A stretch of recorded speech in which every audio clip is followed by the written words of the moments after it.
Malam teman-teman, selamat malam dosen pengampu. Kami dari kelompok pendidikan kewarganegaraan N603 ingin memaparkan dengan tema politik dan strategi nasional sebagai bernegara. Itu, oke, next slide. Oke, di sini ada spot kami. Yang pertama ada, silakan. Perkenalkan, nama saya Mahdi Madavikia dengan NIM A15 2021 02004. Perkenalkan, saya Gading Chandra Pranolo dengan NIM A15 2021 02005. Dan saya Yehuda Marsala Noa dengan NIM 02193. Saya Muhammad Aiman Nazim dengan NIM A15 2021 0228. Saya Farisa dari Zagiro dengan NIM A15 2021 01984. Baik, sekian perkenalan tim kami. Lanjut, baik. Kita memasuki materi yang pertama, yaitu apa sih itu politik, apa sih makna dari politik, dan apa strategi nasional yang diterapkan pada negeri tersebut. Oke, yang pertama ada politik, yaitu negara yang meliputi rakyat, wilayah, permanen, dan pemerintahan berdaulat. Jadi politik itu tercantum pada negara tersebut. Jadi meliputi wilayah, meliputi pemerintahan yang permanen. Dan politik dapat berbagai kegiatan dalam suatu negara yang yakni proses penentuan tujuan dan upaya mewujudkan tujuan negara. Dan namun hakikatnya politik di berbagai negara memiliki kekuasaan yang penting, yaitu berupa kemampuan untuk mempengaruhi perilaku seseorang atau kelompok yang diinginkan. Jadi politik itu sangat mempengaruhi ya setiap individu. Seperti itu. Oke, next. Dan di dunia politik juga ada para petinggi negara. Dunia politik juga di setiap negara dipimpin oleh kepala negara, yaitu presiden itu sendiri.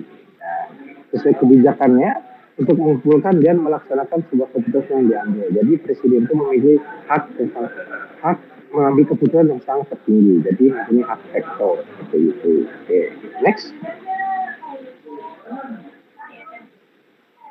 Oke, selain itu juga politik juga mencakup ideologi, nilai-nilai dan pandangan dunia yang memandu tindakan dan kebijakan para pemimpin politik. Jadi politik itu sangat berbenturan dengan kebijakan-kebijakan yang ada di negara tersebut. Jadi jika politik dalam negara itu berubah, maka pandangan tersebut juga akan berubah. Jadi paradigmanya juga berubah.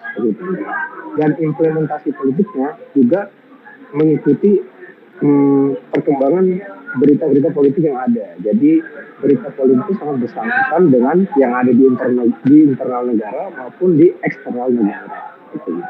Oke, selanjutnya akan dilanjutkan oleh teman saya.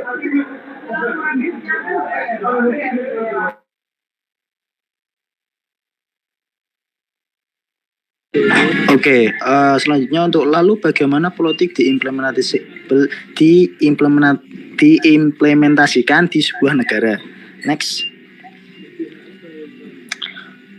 Oke, yang pertama, jadi implementasi sebuah politik di suatu negara itu yang pertama pastinya ada sistem politik, yang dimana setiap negara memiliki sistem politiknya sendiri, yang mencangkup demokrasi, monarki, otoriter atau campuran dari beberapa sistem tersebut.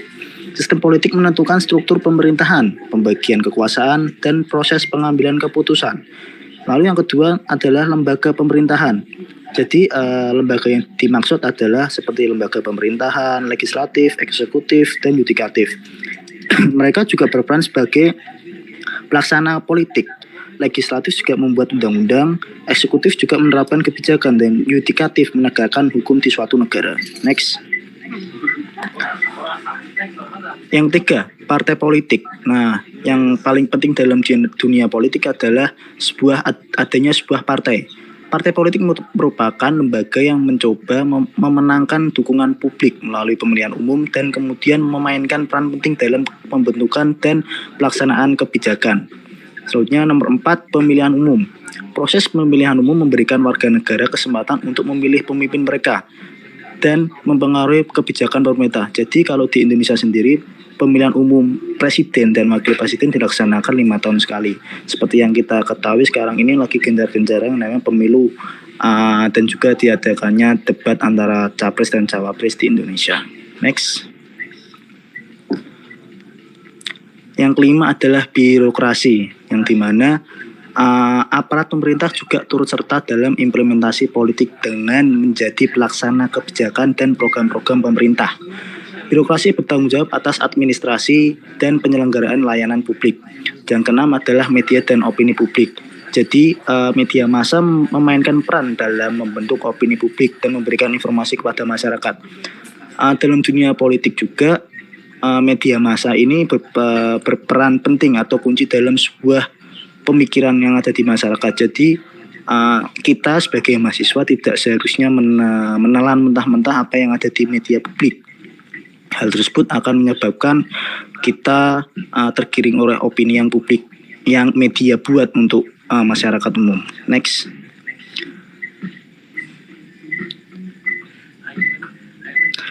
Tujuh, organisasi masyarakat sipil. Organisasi non-pemerintah, kelompok advokasi, dan organisasi masyarakat sipil memiliki peran dalam menyuarakan kepentingan masyarakat dan memantau tindakan pemerintah. Jadi yang dimaksud organisasi masyarakat sipil ini seperti yang kita ketahui, contohnya mungkin kayak Pemuda Pancasila, Lindu Haji, dan lain sebagainya. Itu juga mereka berperan penting dalam pelaksanaan politik di Indonesia. Yang ke-8 adalah hubungan internasional. Jadi di sini hubungan internasional yang dimaksudkan adalah negara-negara lain juga ikut serta memantau negara kita dalam berpolitik. Apabila negara kita memiliki kecacatan atau kekurangan dalam dunia politik, maka negara lain juga berhak mengkritik apa yang negara kita sedang lakukan. Jadi seperti itu. Next.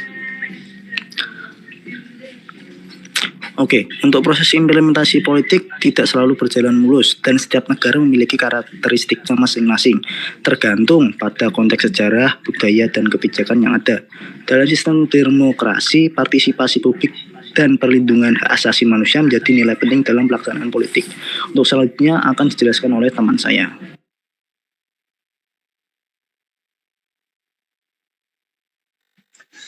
Oke, baik. Saya akan melanjutkan presentasi dari Mahdi. Next. Lantas, bagaimana warga negara mengimplementasikan sebuah politik di suatu bangsa? Next. Apa itu warga negara? Warga negara adalah individu yang diakui sebagai anggota suatu negara berdasarkan kewarganegaraannya. Kewarganegaraan memberikan hak dan kewajiban tertentu kepada individu tergantung pada negara yang bersangkutan.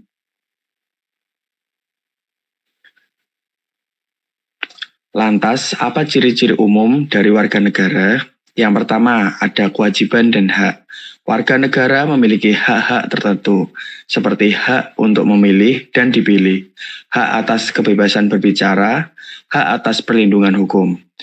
Berikutnya, mereka juga memiliki kewajiban seperti membayar pajak, mematuhi hukum, dan melaksanakan kewajiban militer jika diperlukan. Yang nomor 2, proteksi dan perlindungan.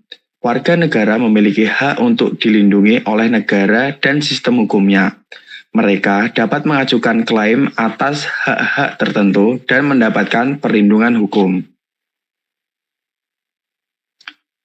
Next, mungkin bisa dilanjutkan oleh teman saya.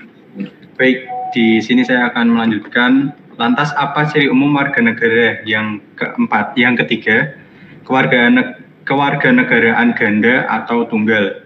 Nah, beberapa negara mengakui kewarganegaraan ganda, yang berarti seseorang dapat menjadi warga negara lebih dari negara pada saat yang sama.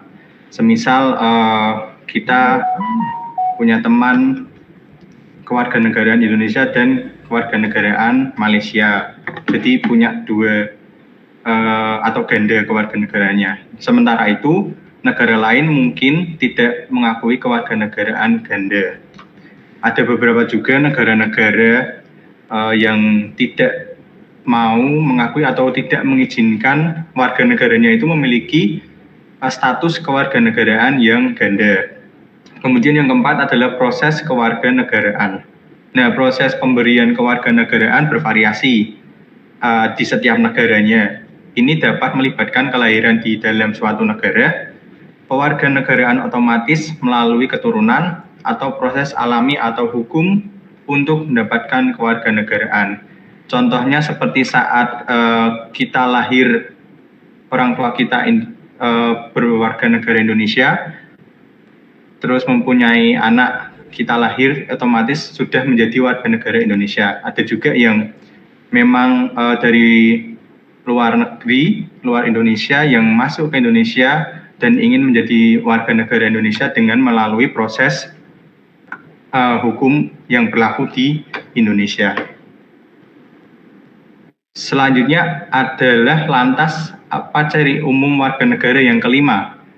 Penting untuk hak dan kewajiban.